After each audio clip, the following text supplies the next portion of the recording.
and welcome back to Book and Page. Okay, so this is part 6 of Sir Gawain and the Green Knight, which is the second day of Gawain's exchanging game with the Lord of the Castle. Now, before I say anything, I am going to encourage you, if you haven't seen the last video on part 5, to do so, because this section really does need to play off of the prior section. The 3 days of hunting really do line up with what's changing, what's staying the same.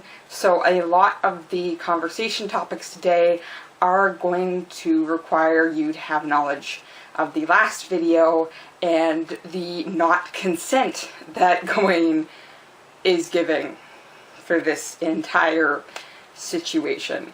Because guess what? It gets worse. Yay. So, as always, I will first give a brief summary of what happened in this section before we go ahead and talk about things in a little more detail. So, like I said, this is the second day of the exchange game, and the second day actually starts in the middle of a verse, so really the verse ends with everyone going to bed, and then, well, starts with everyone going to bed, and then ends at the end of the verse with the Lord Nobleman getting up for day 2 of hunting. So, they let the dogs out. They don't have a specific animal they're going after today, unlike yesterday where they were hunting does. But the animals catch scent of something, and they think they've got it trapped well enough to find out. Apparently they're hunting a boar for the day, and this single boar hunt takes most of the day, which, as close as I can tell, seems to be pretty true about trying to kill a boar with tusks. So, the Lord of the Castle is off hunting for the day, and Gawain is in bed. Gawain is not in bed by himself for very long. So just like day 1, the lady comes creeping into his bed. This time, though, Gawain decides to address her directly, so the moment she sort of peers through his bed curtains, he's like, "Good morning. Hi. I'd be throwing in the question of what the hell are you doing in my room?" But Gawain, as a guest, is trying to be a little more polite than that. So, starting off right from the conversation ending the previous day, the lady right away gets to berating Gawain because he's forgotten the lesson she just taught him, which is you're supposed to be asking for kisses. Lady, you're still married. Okay, and Gawain is literally like, yeah, I don't do that. I don't do that to ladies. They might say no, so I just don't do that. And the lady, red flag here, and also a bit of a trigger warning, the lady does tell Gawain that he is physically strong enough to press the issue should any lady rudely reject him. Yeah, this is where today's video is going. Welcome to the party. I did not remember just how, this entire section actually was. So, the lady makes that comment. Gawain still says, nah. And the lady kisses him anyways, before she sits down, and they have what is supposed to be a joking back and forth about the fact that she says she's come to learn the art of love from Gawain, who is a courtly knight, and thus the entire focus of his courtly knightliness should be obsessive attitudes towards women. Duh. And Gawain isn't. So, like, why? You're supposed to be teaching me what we're supposed to be doing here. And Gawain's response is that the lady probably knows a whole lot more about love than he does. So depending on how you want to translate that, that is like a very firm rejection of like, I can't help you there. Please get out of my room. And like I said, this is all supposed to be joking. No one seems to be taking it super seriously. And they continue to joke for a while before the lady takes yet another kiss from Gawain and finally lets him get up out of bed. So, as Gawain is getting ready for the other normal activities for the day, you know, actually eating something and attending mass and, you know, talking with other people that are not the lady in his bedchamber, the Lord and his men are still hunting this boar. The boar hunt hasn't gone super well. It's a very vicious creature, and in fact, quite a few dogs and men have been wounded. So much so that they're a little wary about trying to finish this boar off. But they get him pinned up against a river, and the Lord himself steps forward to deal a fatal blow to the boar's heart, which pushes him into the river. The men pull him out, and then let the dogs maim him to death.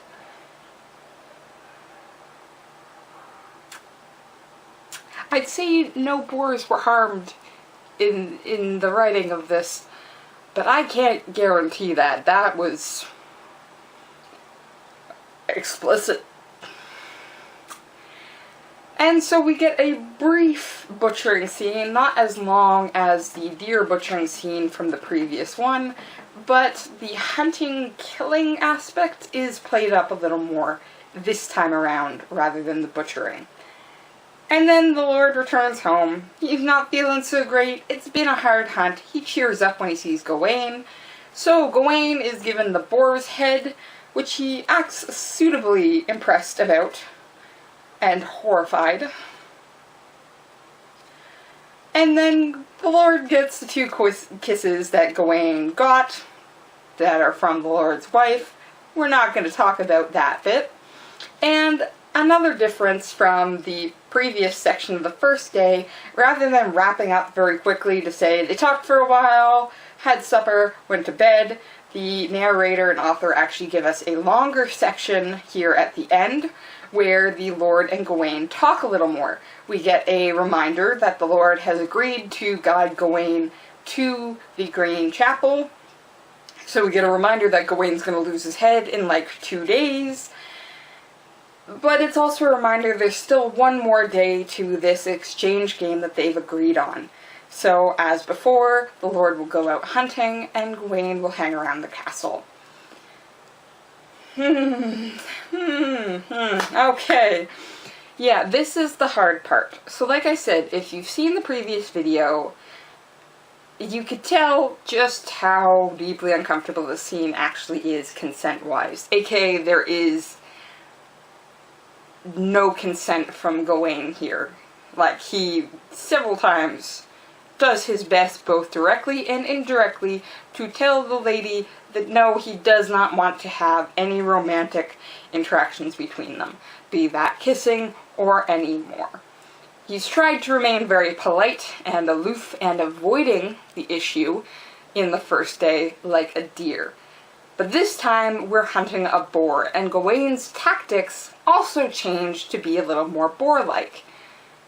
And oddly enough, so do the ladies. She's no longer pulling any punches when it comes to the conversation topic of the day.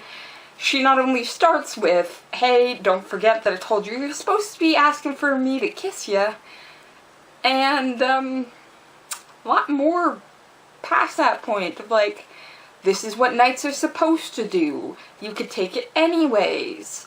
Why aren't you doing this correctly? You're supposed to be obsessed with women. What is going on? So we actually have both of these characters starting to butt heads in this weird, joking, semi-polite manner. Where the lady definitely is more explicit about the conversation topics than Gawain, but as we established last time, Gawain has to be very careful in walking this line between rejecting the lady's advances and accepting them. Because if he outright rejects her and she takes offense to that, he could get killed. Also, if he fully accepts her and the Lord finds out, he could also get killed. So he has to do this little balancing act between not outright rejecting her, but also not getting himself in a situation that develops any further than kisses. And in fact, he still attempts to avoid that entire thing by this more boar-like attitude, where he attempts to directly explain why he is not this lady-obsessed knight that, one, courts are said to be full of, but Gawain himself is said to be. And this is an interesting thing about Gawain's characterization. He is considered the ladies' knight, or at least in later Arthurian texts he is. And Sir Thomas Malory talks about this in the way that he wasn't originally considerate of women who need his help, and he accidentally killed one who attempted to ask mercy for her husband. And Gawain, well, went to kill the husband and killed the wife instead. And from there, he was actually tasked by Guinevere herself that he could not say no to any lady who asked for his assistance. That's where he gets the idea of a ladies' knight. Now, there are stories where he does eventually have a wife. They come and go. They seem to be a semi-connected story. Usually it's an old hag that he has to agree to marry for Arthur's sake. And it turns out the old hag is actually a beautiful woman at night, but an old hag during the day. And when Gawain tries to make the decision for her of when she can look pretty or not, she rejects him each time, saying that if he wants her pretty during the day, he just wants to show off. If he wants her pretty at night, he just wants to keep her for himself and basically shame her in front of the court. So he finally says, look, you make the choice. That's the right answer. Every woman wants her own choice. So she gets to be beautiful all the time. But the wife doesn't often appear in the fuller accounts like Le Morte d'Arthur. It does seem to be something more of a side story. She usually disappears somewhere, whether or not that was a mistake Gawain made or because she was one of the fairy folk, a requirement. But usually at the start of the tale, and certainly at the end of it, Gawain is by himself. But he is known as this ladies' knight. Though, like I said, it is not because he's a ladies' man in that sense of the word. He is definitely more of the I can't turn away a lady in need, not I want to have sex with every lady I meet. So there is a difference here. In fact, that's an issue with a lot of the idea of courtly love. Most of the knights aren't going to be these all-encompassing knights who insist that they love every woman. Lancelot, for example, who's sort of the pinnacle example of the courtly love affair, is purely in love with Guinevere. The other time that he sleeps with another woman, one of the Elaines, because there's about 100 running around in this time. If you need a random girl's name, call her Elaine. It's fine.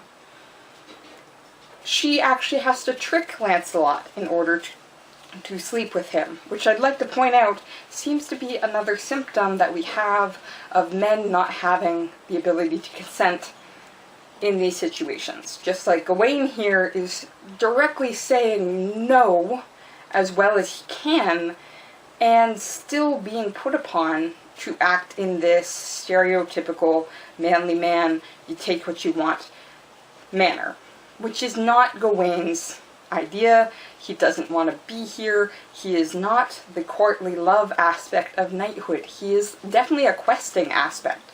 Questing preferably for the good of other people. He's not the perfect knight. He fails spectacularly when it comes to the Holy Grail, but he is not a bad guy, and he's certainly not attempting to force his affections on many people. At least not in the story versions I have read. There's a lot of them, so somebody might be able to find accounts where Gawain is essentially that aggressive male knight who's doing what he wants because he can. And there are knights like that. They're just usually the bad guys that Gawain and Lancelot need to go hitting about with a stick. So, for the lady to come in and say directly to Gawain here that this is how he's known and this is how he's supposed to be acting, again, that's a challenge to Gawain's identity. If you're not this perfect idea that I have for a knightly attitude, well, you're not a knight at all. You're not even Gawain. Just like she used that accusation at the end of the conversation of day 1, she starts with it day 2. She is going in very aggressively for trying to get what she wants. And Gawain returns that aggressive nature. Again, we're not saying people are throwing things across rooms. These probably aren't even raised voices. Everything is said to be jokingly, but you could tell that there is a serious conversation happening underneath that joking tone of voice. And Gawain says that he is not that love knight that people think he is. She, as a married woman, likely knows more about love than he does. And not even just as a married woman. That reference likely says if you act like this around any other guests or other noblemen, you're probably not just sleeping with your knight. So yes, does Gawain, in polite language, get very close to calling the lady of the house a slut, or somebody that sleeps around often? Yes. And again, this is that weird tension happening between them, of each of them trying to get their preferred outcome here, but avoidance tactics didn't work last time, so maybe we just try and make her back off for no longer wanting to do it. Right? So Gawain explains his own reason for not doing it. He explains, I probably can't teach you anything because you already know it. And hope the insult doesn't make her, go crying to her husband, but also makes her stop here. Except it doesn't.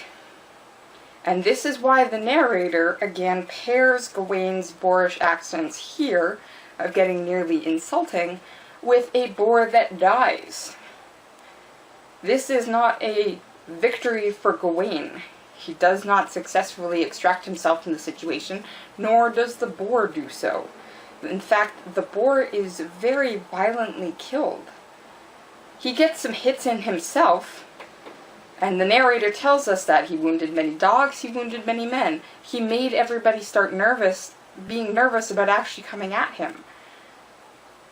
Which you'd hope, again, Gawain's managed. Maybe the lady's going to back off, realizing really explicitly that he does not want to do any of this love stuff that she keeps talking about. Except the boar dies.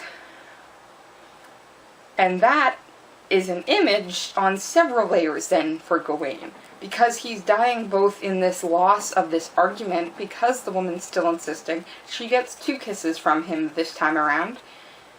But it's also the possibility of what's coming up next. With the Green Chapel, but also again possibly with the Lord.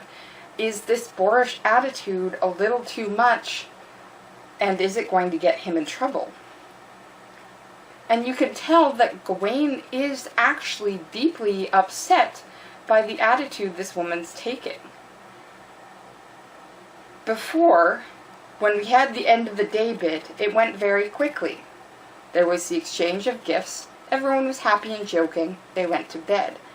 But we actually get a breakdown of a few things that happened towards the end of the day, including Gawain's reaction. Now, before this point, he's been upset because he can't focus on things like love because he's got to face the Green Knight. But this time around, his focus is on something a little different. He's not focused on how enjoyable everything is. And this, of course, is after the game has occurred and the exchange has occurred. They're all literally sitting down to dinner. The Lord is there. The lady's still making eyes at Gawain. And this is what we're told. That he was utterly astonished and angry inside, but he could not in courtesy rebuff her advances, but treated her politely, even though his actions might be misconstrued.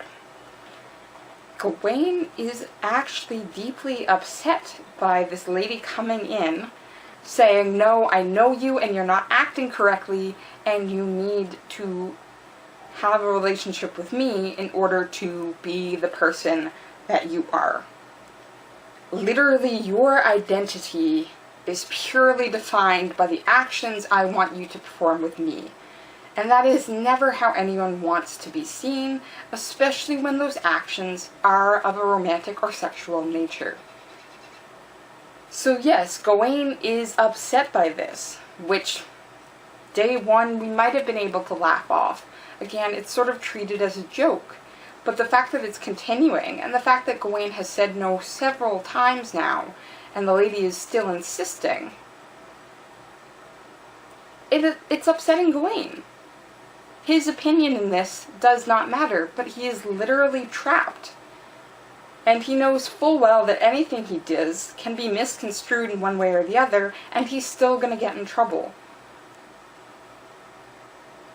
This is literally the question of what were you wearing, what were you drinking, where were you going, that every sexual assault victim and rape victim has to deal with.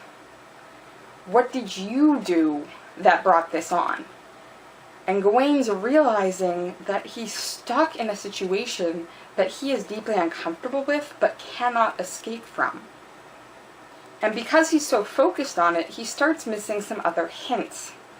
Hints that the narrator puts in to tell us something's going on, and maybe we shouldn't judge the lady as the full bad guy in this situation, which you certainly want to do, because she is not letting Gawain dictate what he wants done with his own body. But what actually happens in the end is the Lord speaks to Gawain, and they have this conversation where he says, "As I am an honest man, I give you my word that you shall reach the Green Chapel to settle your affairs. Dear sir, on the New Year's Day, well before 9. So, again, we've made this agreement. I'm going to get you there. Therefore, lie in your bed, enjoying your ease, and I shall hunt in the woods and keep the compact, exchange winnings with you when I return here. For I have tested you twice and found you trustworthy." Now this should pique our interest, because this means that the Lord is well aware of what's actually happening in his castle. Because he knows that Gawain has in fact given him precisely what he's won each time. A kiss on the first day, and 2 kisses on the second. So, at this point in time, we should be able to figure out that the lady is actually being sent by the Lord to do this testing. And the question of consent suddenly makes itself apparent. Because Gawain is not consenting here, but if we're well aware the lady's being sent by her husband, is she consenting? Or is she being forced to play this attitude and this aggressive suitor for Gawain and seductress, even if she doesn't want to? Can we actually look at some of the things she says in these situations and start seeing a deeper side even for her? Particularly that section towards the start of the conversation that is really, really red flag raising for, I think, all of us, of course, when she says that Gawain could not be refused.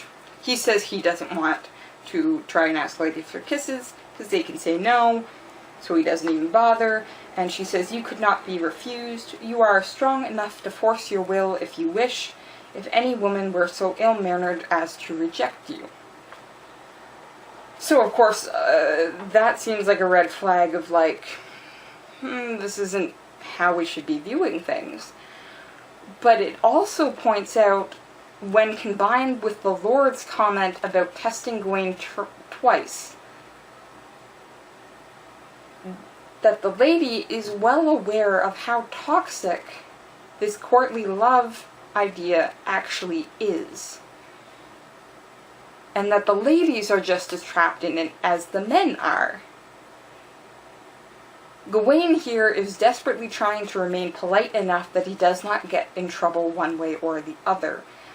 But the lady's actually pointing out this is true for the women as well. And that's definitely the aspect we're more aware of. We're just not used to a woman acting like the power the knight has is a good thing. Well, maybe she's not. Maybe what's actually happening here is she is directly dropping hints that she is not consenting to this either.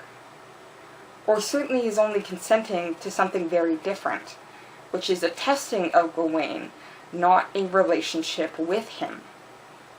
If Gawain did turn around and was like, yeah, let's do it, she might have a very different attitude. She's actually trusting Gawain here and knows him well enough to know he won't force the issue. But by her highlighting that many knights and many men could, she is highlighting how stuck she herself is in this situation. This might be an attitude that she gets constantly. Because courtly love says that men should obsess and worship the women of their court, even if they're not available or even consenting to that relationship. Again, to go back to Sir Percival, in his naivety, attempting to actively kiss and then steal from a lady, to the point that her husband actually blames her. Now, usually we don't side with the husbands either, but take Arthur's reaction to Guinevere and Lancelot sleeping together.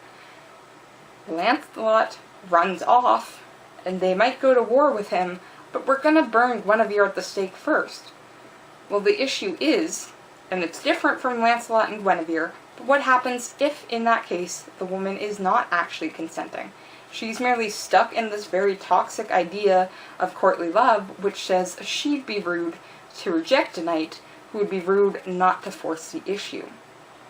Everyone's trying to remain polite, and no one seems to really want to be here. So the Lord is in control of the situation, which suddenly also takes power away from his wife, who he thought was in the aggressive position and was forcing the issue, and thus was the bad guy.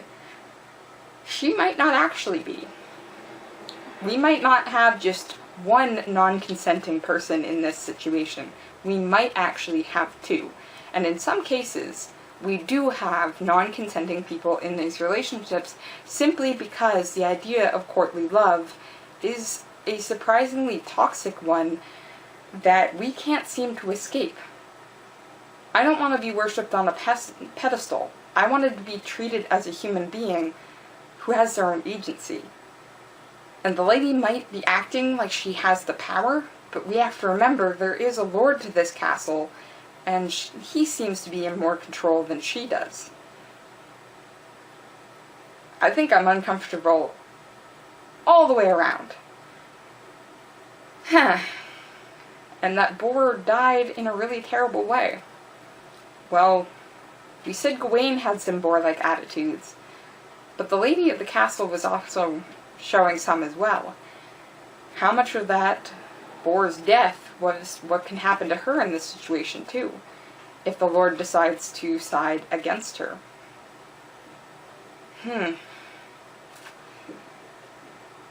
Suddenly these romances have a lot more unhealthy aspects to them than you'd think they did. I'm going to keep reading, and I hope you do too. See you next time.